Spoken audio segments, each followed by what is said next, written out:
29ویں پارے کا آغاز سورۃ الملک سے ہوتا ہے۔ یہ سورہ مبارکہ بھی مکی ہے۔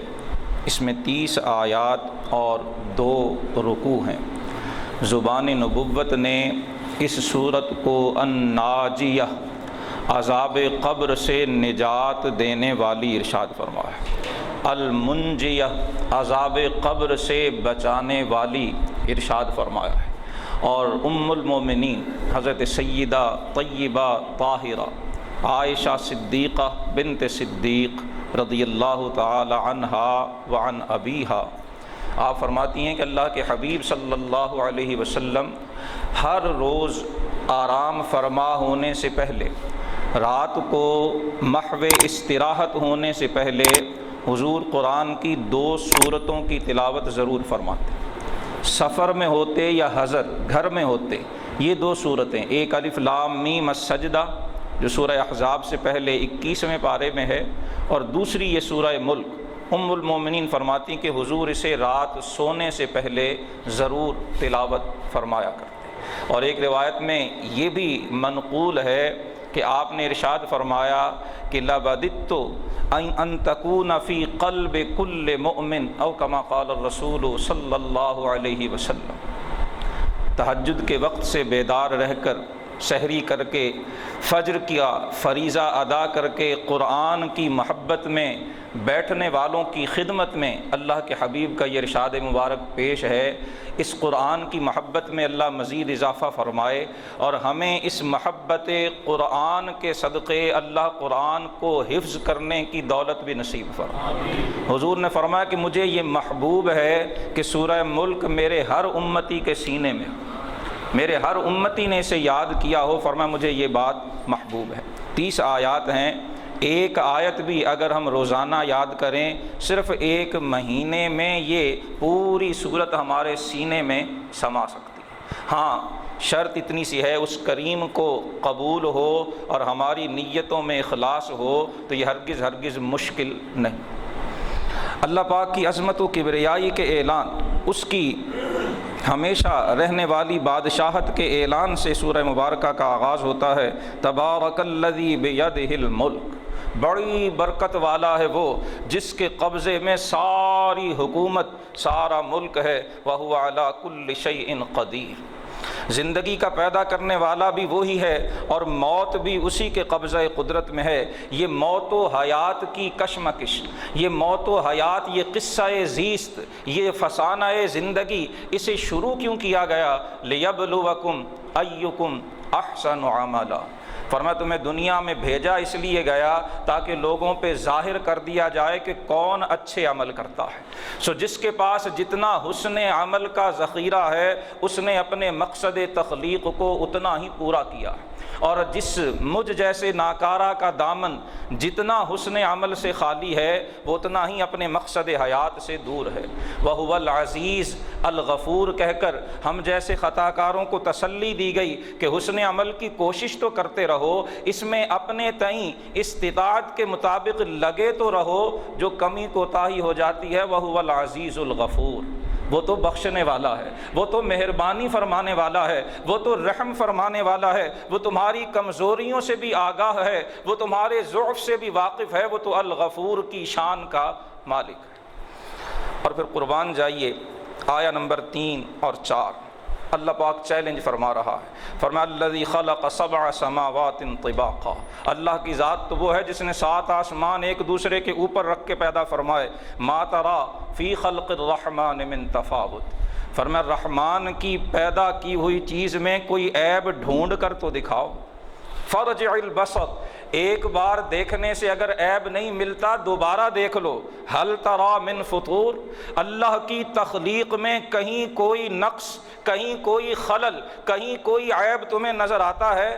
ثم رجع البصر کرتین، دوبارہ تنقیدی نظر سے دیکھنے میں بھی اگر اللہ کی پیدا کی ہوئی چیز میں عیب دکھائی نہیں دیا تو ایک بار اور دیکھ لو، ایک بار پھر تنقیدی نظر سے دیکھ لو۔ اور اس سے میں دیکھنے سے مراد صرف آنکھ اٹھا کے دیکھنا نہیں ہے، جتنے علوم و فنون تمہارے پاس ہیں ان تمام علوم و فنون کو بروئے کار لے آؤ، جتنے آلات تم آج تک دریافت کر چکے ہو، سوفسٹیکیٹڈ سے سوفسٹیکیٹڈ، بڑے ہی باریک بین سے دقت بین تک آلات، بڑی بڑی لیبز، بڑی بڑی دوربینیں، بڑی بڑی کائنات کے جو تم نے طرح طرح کے جو آلات تیار کیے ہیں، ان سب کو عمل میں لے آؤ۔ ثم ارجع البصر کرتین، فرمایا سارے علوم و فنون کی مدد لے کے اللہ کی تخلیق میں عیب ڈھونڈنے کی کوشش کر لو۔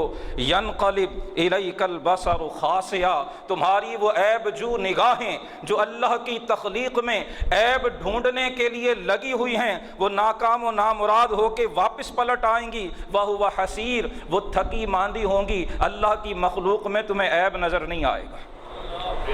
قربان جائیے، جس رب کی مخلوق میں اللہ نے عیب نہیں چھوڑا، اس رب کی ذات کا عیب سے کیا تعلق ہو سکتا ہے؟ سبحانہ و تعالی عما یصفون۔ آسمان کا ذکر کیا ہے، بار بار فرمایا خلق السماوات بغیر عمد ترونہا، فرمایا اس نے تو ان آسمانوں کو بغیر ستونوں کے قائم کیا ہوا ہے، ایک دن کے لیے، ایک ہفتہ، ایک مہینہ، ایک سال، ایک صدی، 1000، فرمایا نہیں، جب سے یہ بنی ہے کائنات اس وقت سے آج تک اور صبح قیامت تک یہ بغیر ستونوں کی قائم ہیں۔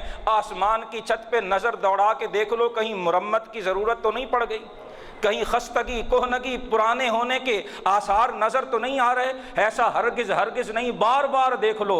فرمایا تمہاری عیب جو نگاہیں تمہاری طرف ناکام و نامراد پلٹ آئیں گی، اللہ کی پیدا کی ہوئی تخلیق میں تمہیں عیب نظر نہیں آئے گا۔ علماء فرماتے ہیں صرف آسمان نہیں، انسان صرف اپنے وجود اس ایک چہرے پہ غور کر لے کہ اللہ نے اسے کتنا خوبصورت بنایا، کیوں احسن تقویم فرمایا ہے۔ اگر چہرے پر 2 کی بجائے 1 آنکھ رکھ دی جاتی تو کیا اس کے اندر یہ کشش ہوتی؟ ناک 1 کی بجائے اگر 2 ہوتی، نتنے 2 کی بجائے اگر 3 کر دیے جاتے، منہ 1 کی بجائے اگر 2 ہو جاتے، تو دیکھیے انسانی حلیہ کیا سے کیا ہو جاتا۔ اس سارے توازن کو جو اللہ نے ایک انسان کے وجود سے لے کر اس کائنات کی بڑی بڑی اشیاء، سورج، چاند، ستارے، آسمان، زمین، پہاڑ، جنگل، پھل پھول، ان ساری چیزوں میں جو توازن رکھا ہے، اس توازن کی طرف متوجہ کیا جا رہا ہے۔ فرجع البصر، پھر نظر دوڑا کے دیکھو، ہل تری من فطور، ہم نے تو شہد کی مکھی کی مثال بھی تمہیں دی ہے، ہم نے تو جانوروں کے جسم سے نکلنے والے دودھ کی مثال بھی تمہارے لیے پیش کی ہے، ہم نے تو تمہارے سامنے چیونٹی کا ذکر بھی کیا ہے، ہم نے تو مچھر کا ذکر بھی کیا ہے، اور ہم نے کہا ہے ان اللہ لا یستحیی ان یضرب مثلا ما بعوضۃ فما فوقها، مچھر کی مثال ہو یا اس سے بھی کمتر اور حقیر کسی مخلوق کی، اللہ حق واضح کرنے کے لیے کسی معمولی چیز کی مثال دینے میں حیا نہیں فرماتا ہے۔ اور حیا ہو بھی کیوں، جسے ہم معمولی سمجھ رہے ہیں، کیا انسان ایک مچھر پیدا کر سکتا ہے؟ یہ مچھر بھی جس کا ہم بڑی حقارت سے ذکر کرتے ہیں، بڑی معمولی چیز سمجھتے ہیں، یہ اللہ کی پیدا کی ہوئی ہے۔ کسی سائنسدان سے پوچھ کے دیکھ لیجئے، کسی ماہر اور امور جسمانی اور امور طبعی سے پوچھ کے دیکھ لیجئے، کسی فزکس کے ماہر سے پوچھ کے دیکھ لیجئے کہ ایک مچھر کے وجود میں اللہ کی قدرت کی کون کون سی نشانیاں پنہاں ہیں۔ وہ آپ کو اللہ کی قدرت کی عظمتیں دکھا دے گا۔ پروردگار نے ان ساری چیزوں کی طرف متوجہ کر کے فرمایا کہ پھر اس کے باوجود جو اللہ کی وحدانیت کا انکار کرتے ہیں، جو پھر بھی اللہ کو ایک یکتا وحدہ لا شریک ماننے سے منکر ہیں، وبئس المصیر، پھر ایسے لوگوں کا ٹھکانہ جہنم اور دوزخ ہوگا۔ اور اس کے برعکس ان الذین یخشون ربہم بالغیب، جو بن دیکھے اپنے رب سے ڈرتے ہیں، لہم مغفرہ، ان کے لیے بخشش ہے۔ بتایا کہ گناہ انسان سے ہوتے ہیں، خطائیں ہوتی ہیں، دل میں خشیت الہی ہو، گناہ ہو جائے، وہ اس کریم کی بارگاہ کی طرف پلٹ آئے، وہ توبہ کر لے، وہ اس کی بارگاہ کی طرف رجوع کرے، وہ اللہ کے عذاب اور رب کی سزا اور اللہ کی پکڑ سے ڈرے، تو لہم مغفرہ، اللہ انہیں بخش دے گا۔ وہ اجر کبیر، اور صرف گناہوں کی بخشش پہ ہی اکتفا نہیں ہوگا، اللہ انہیں بہت بڑا اجر بھی عطا فرمائے گا۔ فرمایا وہ ذات تمہاری چھپی ہوئی اور تمہاری آیاں باتوں سب کو جاننے والی ہے۔ انہ علیم بذات الصدور، وہ تو دلوں کے بھید بھی جانتا ہے۔ وہو اللطیف الخبیر، اور وہ باریک سے باریک بات کی خبر رکھنے والا ہے۔ اللہ پاک کی دیگر نعمتوں کا زمین اور زمین کے رستے جو انسان کو ہر جگہ دستیاب ہیں، پہاڑوں کے دامن میں، وادیوں کی صورت میں، دروں کی صورت میں اللہ پاک نے انسانوں کی آمد و رفت کے رستے بنائے ہوئے، ان سب کا ذکر کیا گیا۔ عذاب الہی زمین یا آسمان سے آنے کی قدرت رکھنے کے باوجود اللہ کا مہلت دینا، ان سب کا ذکر کیا گیا۔ اور پھر آیا نمبر 19 میں اللہ پاک نے اپنی ایک اور قدرت کی طرف انسان کو متوجہ کیا، فرمایا کبھی نگاہ اٹھا کے آسمان پہ اڑتے ہوئے پرندوں کو بھی دیکھا ہے؟ اولم یروا الی الطیر فوقہم، یہ تمہارے سروں کے اوپر جو آسمان پہ فرشتے جو پرندے اڑ رہے ہوتے ہیں، کیا کبھی انہیں دیکھا ہے؟ صافات و یقبضن، وہ اپنے پروں کو پھیلاتے بھی ہیں اور سمیٹتے بھی ہیں۔ ما یمسکہن الا الرحمن، فرمایا تمہارا علم کہے گا کہ جی یہ فلاں کشش ثقل ہے، یہ فلاں جو ہے وہ اصول ہے، یہ فلاں طبعی قانون ہے جس کی بنا پر پرندہ اڑتا رہتا ہے۔ اللہ کا سچا کلام، اللہ کا صادق و اصدق کلام، اللہ کا حق کلام فرما رہا ہے کہ آسمانوں پہ اڑنے والے فرشتوں کو، اڑنے والے پرندوں کو زمین پہ گرنے سے اگر کوئی چیز روکتی ہے تو وہ رحمان ہے۔ ما یمسکہن الا الرحمن، فضا کے اندر ان پرندوں کو جو طاقت زمین پہ گرنے سے روکے ہوئے ہے، انہیں اڑنے کی صلاحیت دیے ہوئے ہے، اس طاقت کا نام الرحمن ہے۔ انہ بکل شیء بصیر، فرما بے شک وہ ہر چیز کو دیکھتا ہے۔ تمہارے قوانین، تمہارے طبعی اصول اپنی جگہ، لیکن تم صرف ان اصولوں کو دیکھ کے رک گئے، یہ بھول گئے کہ وہ اصول پیدا کرنے والی ذات ایک ہی ہے، وہ ساری طاقتیں صلاحیتیں بخشنے والی ذات وہی ذات الرحمن ہے۔ اپنی قدرت سے ڈرایا ہے، فرمایا اللہ کے عذاب اور اس کی گرفت سے ڈرا کرو، اور مشرکین کا بتایا کہ وہ ایسے بے خوف ہیں کہ قیامت کے بارے میں بار بار پوچھتے ہیں متی ھذا الوعد ان کنتم صادقین۔ فرمایا ان سے کہہ دیجئے انما العلم عند اللہ، قیامت کا دن، ڈیٹ، سال، تاریخ، یہ علم اللہ ہی کے پاس ہے۔ اس نے اپنی حکمتوں کے پیش نظر مخلوق سے مخفی رکھا ہوا ہے، اپنے رسولوں کو عطا فرمایا بھی تو بتانے کی اجازت نہیں فرمائی ہے۔ جو اس دن کو جانے بغیر، دیکھے بغیر ڈرتا رہے، اسی کے لیے کامیابی ہے، اور جو اس کا استہزاء اور مذاق اڑاتا ہے اس کے ہاتھ سوائے ذلت و رسوائی کے اور کچھ نہیں آئے گا۔ سورۃ القلم 29ویں پارے کی دوسری صورت ہے، 52 آیات اور 2 رکوعوں پہ یہ صورت مشتمل ہے۔ اللہ پاک نے نون حروف مقطعات میں سے اس کی قسم ارشاد فرمائی، والقلم وما یسطرون، قلم اور جو قلم لکھتے ہیں، تحریر کی قسم ارشاد فرمائی۔ مفسرین فرماتے یہاں قلم اور تحریر کی قسم ارشاد فرما کر اشارہ کر دیا کہ اللہ کی نگاہ میں علم کی کیا اہمیت ہے۔ قلم اور تحریر یہ آلہ علم ہے، ان کے ذریعے علوم حاصل کیے جاتے ہیں۔ اللہ نے علم کے آلے کی قسم ارشاد فرما کے بتا دیا کہ رب قدوس کی نگاہ میں عالم کا اور صاحب علم کا رتبہ اور مقام کیا ہے۔ قسم اٹھا کے فرمایا ما انت بنعمت ربک بمجنون، اے محبوب اپنے رب کے فضل سے آپ مجنون نہیں ہیں۔ مشرکین اور کفار آپ پر یہ الزام اور تہمت لگاتے تھے، اللہ نے قسمیں اٹھا کے اپنے حبیب پہ لگنے والی تہمت کا ازالہ فرمایا ہے۔ حالانکہ اس کی ذات کو قسم اٹھانے کی ضرورت نہیں ہے، لیکن قسم حضور کی شان کے اظہار کے لیے، ان کے اس الزام کے بے بنیاد ہونے کو واضح کرنے کے لیے اٹھائی گئی۔ وَإِنَّ لَكَ لَأَجْرًا غَيْرَ مَمْنُونٍ، آپ کے لیے تو بے انتہا ثواب ہے۔ وَإِنَّكَ لَعَلَىٰ خُلُقٍ عَظِيمٍ، اور آپ تو خلق عظیم کے مالک ہیں۔ اللہ نے اپنے حبیب صلی اللہ علیہ وآلہ وسلم کے اخلاق عظیمہ اور خلق عظیم کا ذکر اس آیہ کریمہ میں قسم اٹھا کے ارشاد فرمایا۔ ام المومنین حضرت عائشہ رضی اللہ عنہا سے جب حضور کے اخلاق دریافت ہوئے تو آپ نے فرمایا کانا خلقہ القرآن، او کما قالت السیدہ عائشہ صدیقہ رضی اللہ عنہا، فرمایا حضور کے اخلاق تو قرآن ہی ہیں۔ گویا قرآن جن باتوں کا حکم دیتا ہے، رسول اللہ کی ذات والا صفات ان تمام اوصاف حسنہ سے متصف تھی، اور قرآن جن چیزوں سے روکتا ہے، جن کو غلط قرار دیتا ہے، اللہ کے محبوب کی سیرت عالیہ ان تمام چیزوں سے پاک تھی۔ حسن اخلاق یہ اتنی بڑی دولت اور اتنی بڑی عبادت ہے، رسول اللہ صلی اللہ علیہ وسلم کا فرمان ہے کہ قیامت والے دن انسان کو اس کے میزان میں، ترازو کے پلڑے میں جہاں اعمال تولے جائیں گے، فرمایا انسان کے اعمال میں حسن اخلاق سے بڑھ کر وزنی اور کوئی چیز نہیں ہوگی۔ ہمیں خصوصاً بڑے ادب سے عرض کروں گا کہ جو دوست نماز کی پابندی کرتے ہیں، جنہیں اللہ نے نعمت نماز بخشی ہے، ہمیں اپنے اخلاق پر بھی توجہ دینے کی ضرورت ہے۔ نمازی کے اخلاق دوسروں سے زیادہ بہتر ہونا چاہیے، نمازی کو دوسرے لوگوں کے ساتھ زیادہ بہتر حسن اخلاق سے پیش آنا چاہیے، یہی اس کی نماز کی قبولیت کی نشانی ہونی چاہیے۔ ہمارے ہاں عموماً یہ کہہ دیا جاتا ہے کہ جی میں بڑا صاف گو ہوں، اس لیے میرے ساتھ کسی کی بنتی نہیں ہے۔ اللہ کے رسول صلی اللہ علیہ وسلم سے بڑھ کر حق گو اور کوئی نہیں ہو سکتا، اور رسول اللہ کے اخلاق کریمہ، مکہ فتح ہوتا ہے، مشرکین مکہ سر جھکائے بیٹھے ہیں، حضور باب کعبہ میں بیت اللہ کی چوکھٹ پکڑ کے کھڑے ہیں، مشرکین مکہ سے، کفار مکہ سے پوچھتے ہیں کہ بھلا بتاؤ آج تمہارے ساتھ کیا سلوک کیا جائے گا، آج تمہیں مجھ سے کیا توقع اور امید ہے؟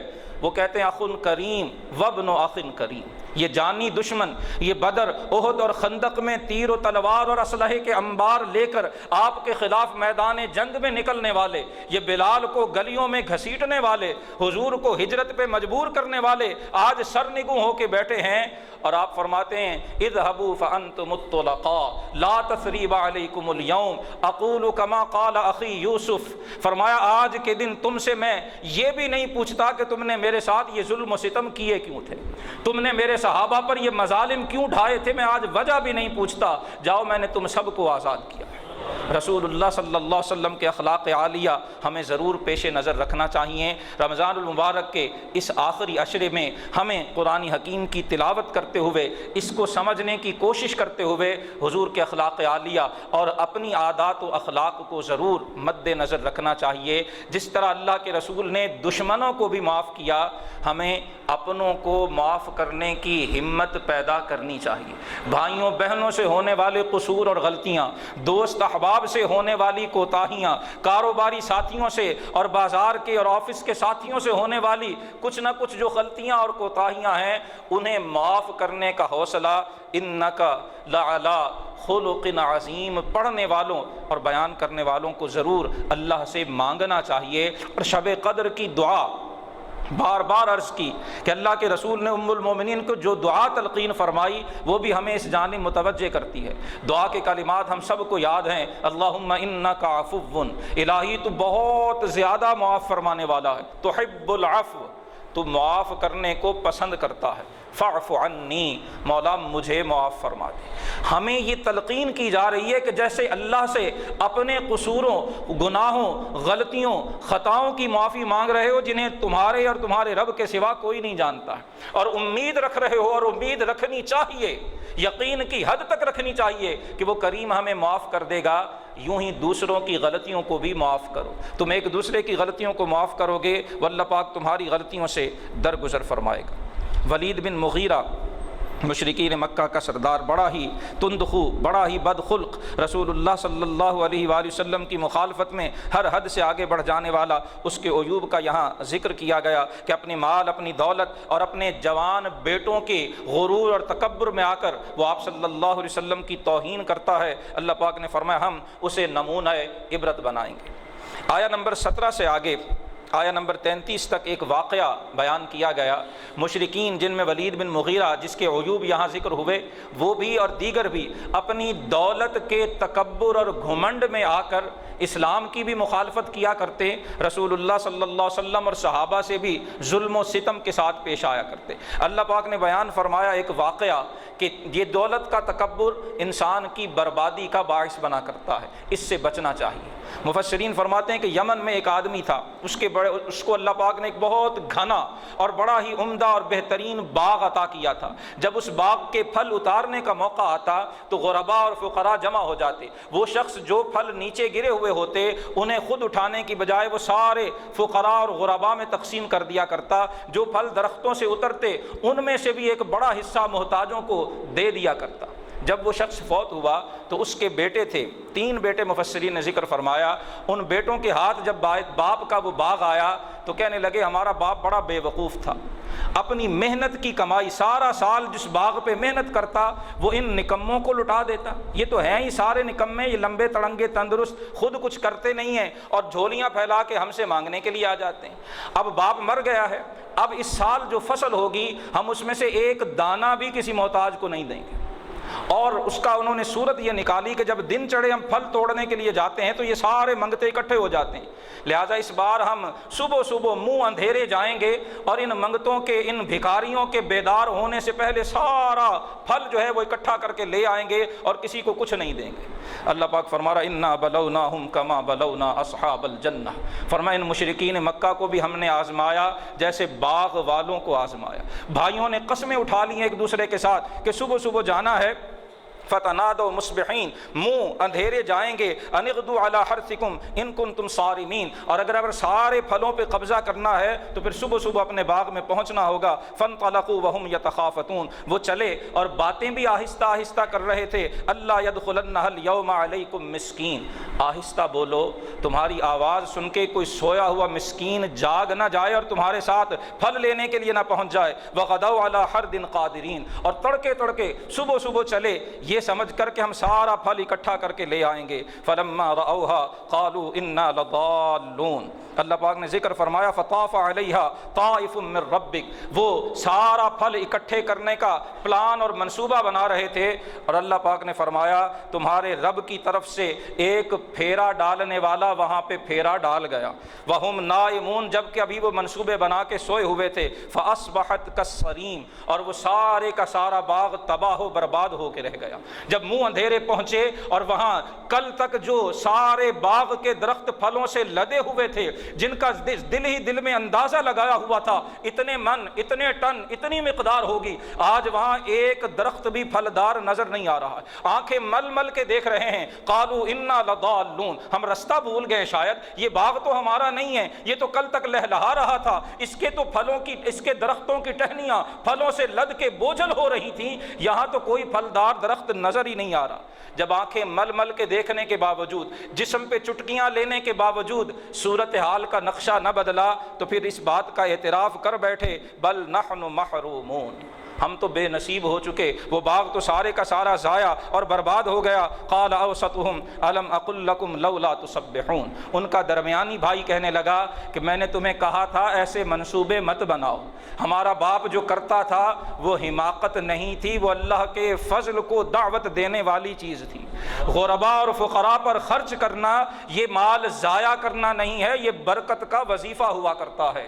قالوا سبحان ربنا انا كنا ظالمین، جب ایک برس کی فصل ضائع کر بیٹھے، اپنا باغ لہلہاتا ہوا برباد کر لیا، پھر اس کے بعد پکارے سبحان ربنا، ہمارا رب ہر عیب سے پاک ہے، انا کنا ظالمین، بے شک ہم ہی اپنی جانوں پر ظلم کرنے والے تھے۔ اللہ سبحانہ و تعالیٰ نے اس واقعے کا اختتام آیا نمبر 33 کے جھنجھوڑنے والے ان کلمات سے کیا ہے، کذالک العذاب، فرمایا اللہ کا عذاب یوں ہی آیا کرتا ہے، جب انسان نیکیوں سے پیچھے ہٹنا شروع ہو جاتا ہے، جب اللہ کے فضل کو تقسیم کرنے میں دل میں تنگی پیدا ہونا شروع ہوتی ہے، کذالک العذاب، یہ عذاب الہی کے آنے کی آہٹ ہوا کرتی ہے، اور وہ خوش نصیب ہوتا ہے، وہ سعادت مند ہوتا ہے، وہ بڑا ذی قسمت ہوتا ہے جو اس آہٹ کو محسوس کر کے خود کو متنبہ کر کے اس بری حرکت کو ترک کر دیا کرتا ہے، اللہ کی راہ میں خرچ کرنے سے رکتا نہیں ہے۔ وَلَعَذَابُ الْآخِرَةِ أَكْبَرُ،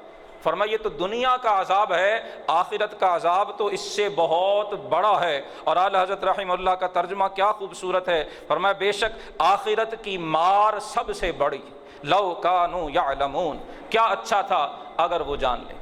دوسرے رکوع میں ایک بار پھر مشرکین اور کفار مکہ کے بارے میں ذکر کیا گیا کہ وہ ہیلے بہانوں سے آپ صلی اللہ علیہ وسلم کی دعوت کو قبول کرنے سے پیچھے ہٹے رہتے ہیں، اور آیا نمبر 42 اور 43 میں فرمایا کہ جب روز حشر قیامت قائم ہوگی، یدعون الی السجود، انہیں روز حشر بارگاہ الہی میں سجدے کے لیے بلایا جائے گا، فلا یستطیعون، چاہنے کے باوجود اس دن سجدہ نہیں کر سکیں گے۔ کیوں؟ اس دنیا میں سجدہ کرنے سے انکار کیا تھا، اللہ نے دنیا میں سجدے کی مہلت دی تھی، دنیا میں نماز کی مہلت دی تھی، جو پیشانی دنیا میں اللہ کے حضور جھکنے سے محروم رہتی ہے، بتایا جا رہا ہے روز حشر ان سے پھر یہ نعمت چھین لی جائے گی۔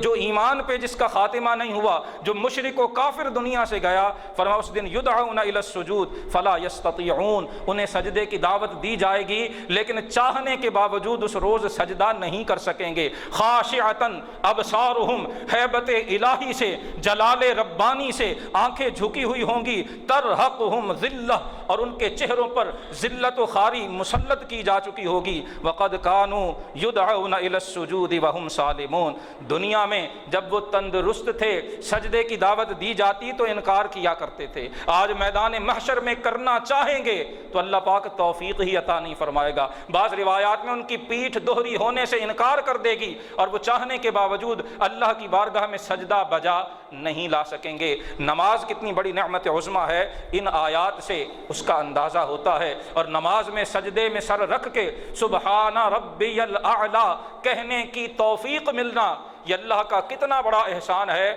یہ سورہ قلم کی ان آیات سے آیا ہوتا ہے۔ آخری جو 2 آیات ہیں ان کے بارے میں مفسرین نے لکھا ہے کہ جب مشرکین رسول اللہ صلی اللہ علیہ وسلم کی کسی دلیل کا جواب نہ دے سکے، آپ کے عظیم کردار پہ انہیں انگلی اٹھانے کا کوئی موقع نہ ملا، تو پھر ان بد نصیبوں نے یہ کیا کہ بنو اسد، یہ عربوں کا ایک قبیلہ تھا، وہ اپنی بد نظری میں بڑے مشہور تھے۔ ان کے بارے میں مشہور تھا کہ جو شخص ان میں سے بھوکا پیاسا رہ کر کسی چیز کو نظر بھر کے دیکھ لیتا اور اس کی تعریف کر دیتا، اگر وہ جانور ہوتا تو وہ کھڑا کھڑا تڑپ کے جان دے دیا کرتا۔ وہ لوگ بد نظری میں اتنے مجرب تھے کہ گھر سے نکلتے اپنی نوکرانیوں اور باندیوں سے کہتے کہ کھانے کے پکانے کے برتن تیار کرو، میں گوشت کا انتظام کر کے آ رہا ہوں۔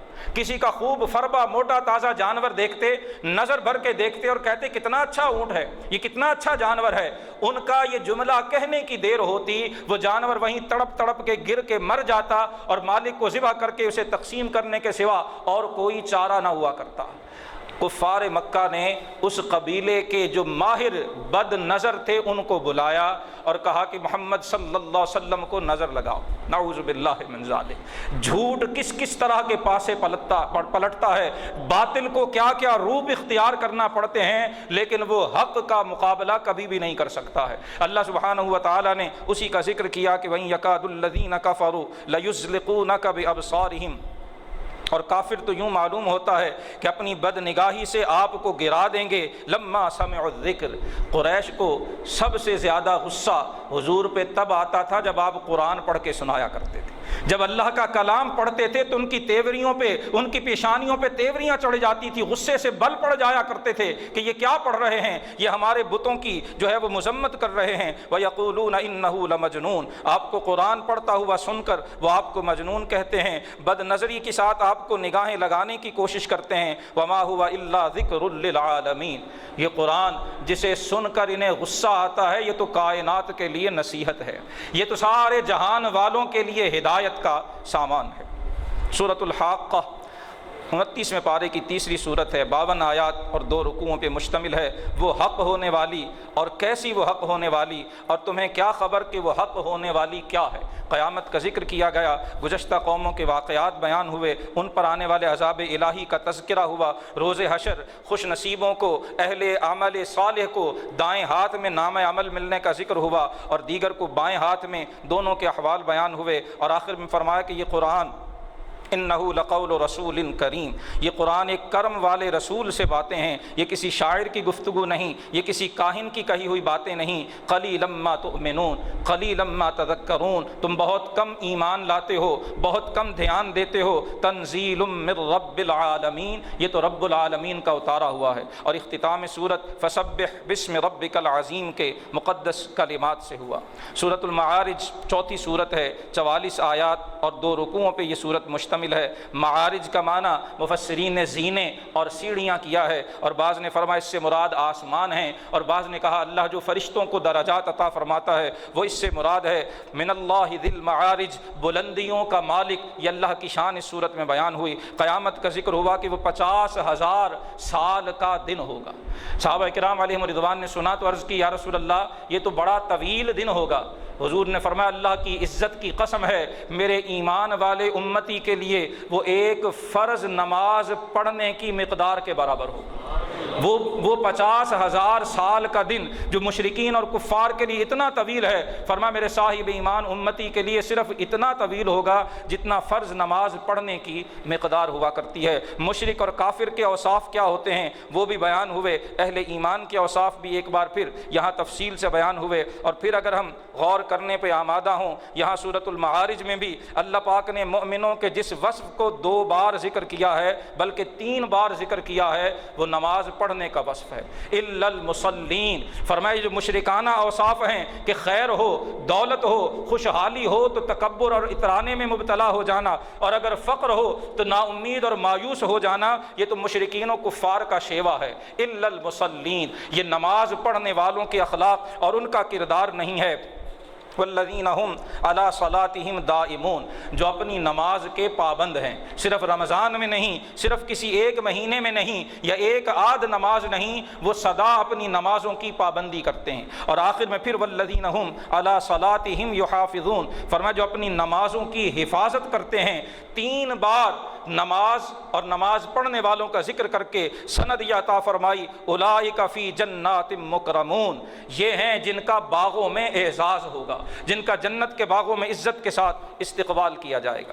سورہ نوح اگلی سورہ مبارکہ ہے، یہ بھی مکی ہے، 28 آیات اور 2 رکوع اس سورہ مبارکہ میں ہیں۔ جناب نوح علیہ السلام کے نام سے منسوب ہے۔ آپ کا قوم کو دعوت دینا، اللہ کی توحید، اپنی رسالت و نبوت، اللہ کی اطاعت اور اپنی فرمانبرداری کی طرف بلانا، اس سب کا ذکر کیا گیا۔ اور خصوصاً ان آیات میں جناب نوح نے اپنی قوم کو استغفار کی کثرت کرنے کا حکم ارشاد فرمایا، اور یہاں استغفار کی 4 برکتیں اللہ پاک نے ذکر فرمائیں کہ جو استغفار کرتا ہے انہو کان غفارا، اللہ تو بہت بخشنے والا ہے، وہ اس کے گناہوں کی بخشش کا ذریعہ بھی بنتی ہے، وہ بارشوں کے نزول کا سبب بھی بنتی ہے، وہ مال میں برکت کا ذریعہ بھی بنتی ہے، وہ بیٹے عطا کیا جانے کا ذریعہ بھی بنتی ہے، اور وہ باغات اور پانی میں برکت کا ذریعہ بھی بنا کرتی ہے۔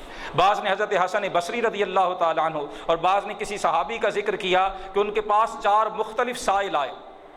ایک نے آ کر فقر و فاقہ کی، مالی تنگ دستی کا ذکر کیا، ایک نے بیٹا نہ ہونے کا، اولاد نہ ہونے کا ذکر کیا، ایک نے باغات کے ویران ہونے اور پھلوں میں کمی کا جو ہے وہ ذکر کیا، اسی طرح سے ایک اور نے قحط سالی کا ذکر کیا۔ انہوں نے چاروں کو ہی استغفار کرنے کا حکم دیا۔ کسی نے پوچھا کہ حضور 4 آدمی ہیں، مسئلے مختلف ہیں، مشکلیں مختلف ہیں، حل آپ نے سب کو ایک ہی دیا ہے؟ فرمایا میں نے یہ حل قرآن کی سورہ نوح سے سیکھا ہے۔ اللہ نے سورہ نوح میں استغفار کی یہ برکتیں بیان فرمائی ہیں، لہذا استغفار سے ہمہ وقت اپنی زبان کو تر رکھنا، یہ جتنے انسانی حاجات ہیں، جتنی انسانی مشکلات ہیں، ان سب سے نکلنے اور ان سب سے بچنے کا ذریعہ ہے۔ جس وبا کی کیفیت کا ہمیں سامنا ہے، قرآن کی آیت سورہ نوح اشارہ کر رہی ہے کہ کسی بھی طرح کی مشکل ہو، کثرت استغفار جو اپنا لازمی وتیرہ بنا لیتا ہے، عادت بنا لیتا ہے، اللہ پاک اس کی مشکل کو ٹال دیا کرتا۔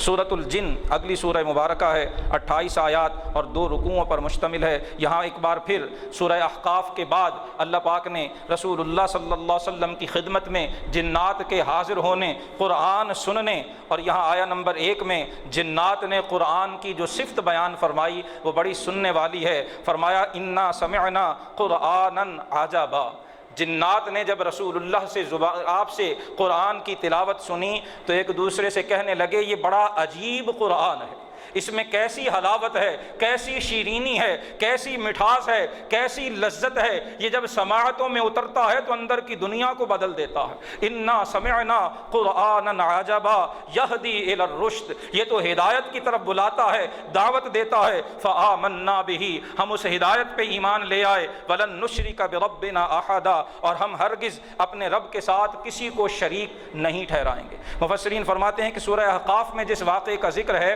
وہ اور ہے، اور سورۃ الجن میں جنات کی جس جماعت کا بارگاہ رسالت میں حاضری کا ذکر ہے یہ اور جماعت ہے۔ وہاں جو جنات حاضر ہوئے قرآن حکیم نے بتایا وہ جناب موسیٰ علیہ السلام کی قوم میں سے تھے، وہ یہودی تھے، اہل کتاب تھے، اور یہاں جن جنات کا ذکر ہے وہ مشرکین و کفار میں سے تھے، وہ بھی ایمان لے آئے، یہ بھی ایمان لائے۔ ان کے احوال کا ذکر اس سورہ مبارکہ میں کیا گیا، اور اسی سورہ مبارکہ میں آیا نمبر 26 میں فرمایا اللہ ہی غیب کو جاننے والا۔ اس صورت میں اس آیہ مبارکہ کا خاص طور پر پس منظر یہ ہے کہ مشرکین عرب یہ اعتقاد رکھتے تھے کہ جنات غیب جانتے ہیں۔ جو ان کے کاہن اور ان کے اس طرح کے لوگ تھے، انہوں نے جنات سے دوستیاں رکھی ہوئی تھیں اور وہ ان سے غیب کی باتیں اپنے تئیں معلوم کر کے آگے لوگوں کو بتاتے تھے۔ یہ ان کا دھندا ہوا کرتا تھا۔ وہ سمجھتے تھے کہ یہ جنات خود بخود اپنے تئیں غیب جان سکتے ہیں اور یہ چھپی ہوئی اور مستقبل کی باتوں کا علم رکھتے ہیں۔ اللہ پاک نے ان کے اس نظریے کی تردید کی، فرمایا عالم الغیب، غیب جاننے والی ذات اللہ ہی کی ہے، فلا یظہر علی غیبہ احدا، وہ اپنے غیب پر کسی کو مسلط نہیں کرتا۔ جنات کی، شیاطین کی کیا جو ہے وہ جرت اور مجال کہ وہ غیب جان سکیں؟ غیب کا علم اللہ کے پاس ہے۔ الا من ارتضی من رسول، اللہ نے اپنے پاس غیب کا علم ہونے کا ذکر بھی کیا اور ساتھ ہی فرمایا اللہ اپنے پسندیدہ رسولوں میں سے جسے چاہے یہ علم عطا بھی فرما دیتا ہے۔ رسولوں کے پاس، انبیاء کے پاس جو غیب کا، جو مستقبل کا علم ہے، یہ اللہ کا عطا کیا ہوا ہوتا ہے۔ یہ رسولوں کا ذاتی نہیں ہوا کرتا، اور اللہ رب العالمین کا علم وہ علم ذاتی ہے، وہ کسی کا عطا کیا ہوا نہیں ہے۔ اس آیہ کریمہ سے سارا معاملہ بالکل صاف کر دیا گیا کہ اللہ پاک خود اپنے مرسلین کو یہ علم عطا فرماتا ہے اور یہ ان کی نبوت و رسالت کی دلیل ہوا کرتا ہے۔ سورہ مزمل اگلی سورہ مبارکہ ہے، 20 آیات اور 2 رکوعوں پہ یہ سورہ مبارکہ مشتمل ہے۔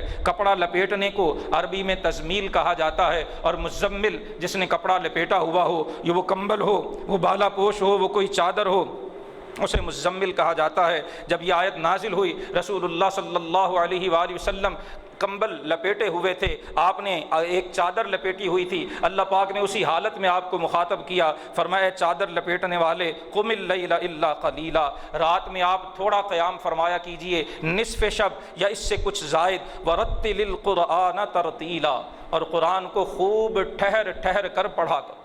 نماز تراویح میں قرآن پڑھا جائے، فرض نمازوں میں پڑھا جائے یا ویسے پڑھا جائے، قرآن ٹھہر ٹھہر کر پڑھنا چاہیے۔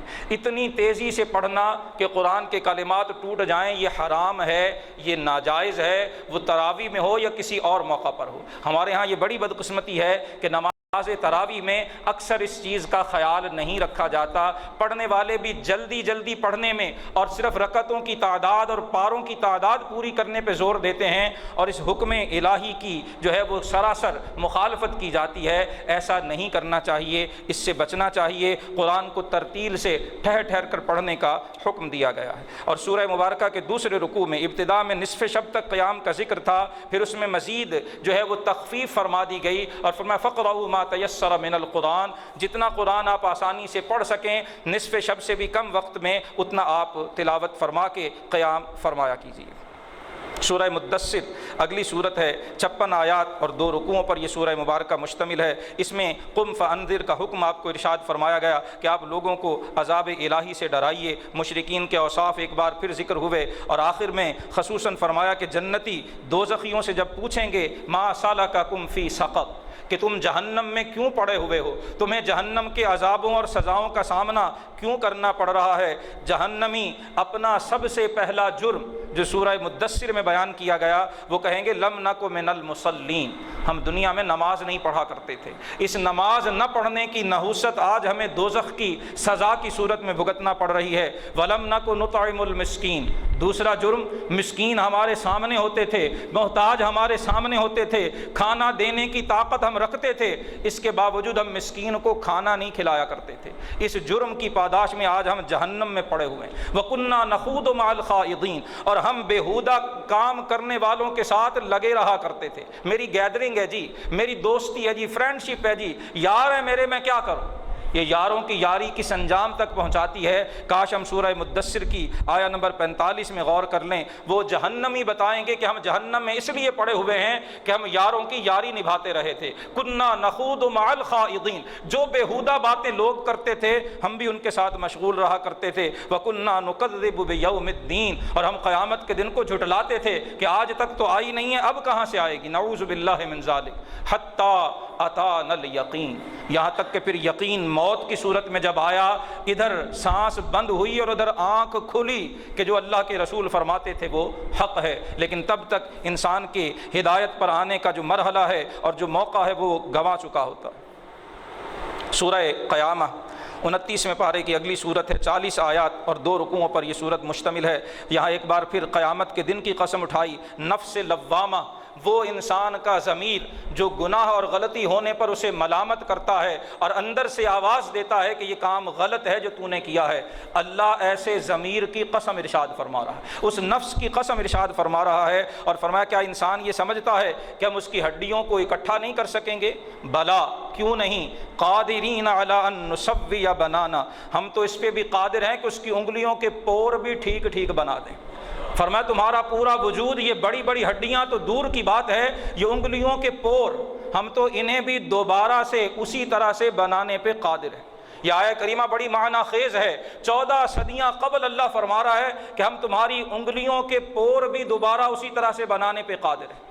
آج 20ویں 21ویں صدی میں ماہرین، جو انسانی جسم کے ماہرین ہیں، وہ کہتے ہیں کہ ہر انسان کا جو تھمب امپریشن ہے، اس کی انگلیوں کے پور کے اندر جو باریک باریک لائنیں ہیں، یہ دنیا میں اگر 1.25 ارب انسان ہیں، ایک انسان کی انگلیوں کی یہ لائنیں دوسری انسان کی انگلیوں سے میچ نہیں کرتی۔ یہ دنیا کا بہت بڑا سیکیورٹی فیچر ہے۔ آج یہ تھمب امپریشن کا سیکیورٹی فیچر استعمال کرتے ہوئے کاش ہم سورہ قیامہ کی یہ آیہ نمبر 4 یہ اپنے پیش نظر رکھیں۔ اللہ فرما رہا ہے تم تو ہڈیوں کی بات کرتے ہو، قادرین علی ان نسوی بنانا، تم مر جاؤ گے، قبر میں دفن کر دیا جائے گا، ہڈیاں بھی گل جائیں گی، گوشت بھی جھڑ جائے گا، تمہاری یہ پور بھی جھڑ جائیں گے، ان کا وجود مٹی میں مل جائے گا، ہم جب دوبارہ بنائیں گے تو تھمب امپریشن وہی ہوگا جو دنیا میں تھا۔ تمہاری انگلیوں کے پوروں کی یہ باریک باریک لائنیں بھی ہم تبدیل نہیں ہونے دیں گے۔ جس اللہ کی قدرت کا یہ عالم ہے، جس کی عظمت کا یہ عالم ہے، اس پر ایمان لانے سے انکار کرتے۔ اور پھر اسی سورہ مبارکہ میں اللہ پاک نے قسمیں اٹھا کے ارشاد فرمایا کہ قیامت ضرور آ کے رہے گی، انسان کو جو کچھ وہ دنیا میں کرتا رہا اس سب کی خبر دی جائے گی۔ بل الانسان علی نفسہ بصیرہ، بلکہ حقیقت تو یہ ہے انسان اپنے کیے دھرے سے خوب واقف ہے۔ ولو القی معاذیرہ، وہ جتنی مرضی معذرتیں کرے، جتنی مرضی جسٹیفیکیشنز دے، جتنی مرضی توجیحات بنائے، اس کا اندر پکار رہا ہوتا ہے کہ وہ غلطی پر ہے اور اس کا رب حق پر ہے، اس سے خطائیں ہو رہی ہیں اور وہ اپنے رب کے در سے دور ہو رہا ہے۔ سورۃ الدہر اگلی سورہ مبارکہ ہے، اسے سورۃ الانسان بھی کہا جاتا ہے۔ 31 آیات اور 2 رکوعوں پر یہ سورہ مبارکہ مشتمل ہے۔ ایک بار پھر تخلیق انسانی کو اللہ کی قدرت اور وقوع قیامت کی دلیل کے طور پہ پیش کیا گیا۔ جنتیوں کو ملنے والی بیش بہا اور انواع و اقسام کی نعمتوں کا ذکر کیا گیا، جہنمیوں کے عذابوں کا ذکر کیا گیا، اور اختتام صورت اس اعلان سے فرمایا ان ھذہ تذکرہ، فرمایا ہم نے یہ قرآن نصیحت کے لیے اتارا ہے، یہ صرف اور صرف چوم کر طاق پہ رکھنے کے لیے نہیں اتارا، یہ تمہاری فکر و نظر کے زاویوں کو درست کرنے کے لیے اتارا ہے، یہ تمہارے عقیدے اور عمل کی راہوں کو متعین کرنے کے لیے اتارا ہے، اور اس سے بڑھ کر اپنا نقصان کرنے والا کون ہے جو اس نصیحت سے نصیحت حاصل نہ کرے۔ سورۃ المرسلات آخری صورت ہے اس پارے کی، 50 آیات اور 2 رکوعوں پر یہ سورہ مبارکہ مشتمل ہے۔ اللہ نے مختلف قسم کی ہواؤں کی قسمیں اٹھائیں اور قسمیں اٹھا کے ارشاد فرمایا انما توعدون لواقع، جس قیامت کا تم سے وعدہ کیا جا رہا ہے وہ ضرور واقع ہو کے رہے گی۔ جب تارے محو کر دیے جائیں گے، آسمان میں شگاف پڑ جائیں گے، پہاڑ گرد و غبار بنا کے اڑا دیے جائیں گے، جب رسولوں کا وقت آئے گا، یہ کس دن کے لیے ٹھہرائے گئے؟ لیوم الفصل، فیصلے کے دن کے لیے۔ وما ادراک ما یوم الفصل، خبر بھی ہے فیصلے کا دن کیا ہے۔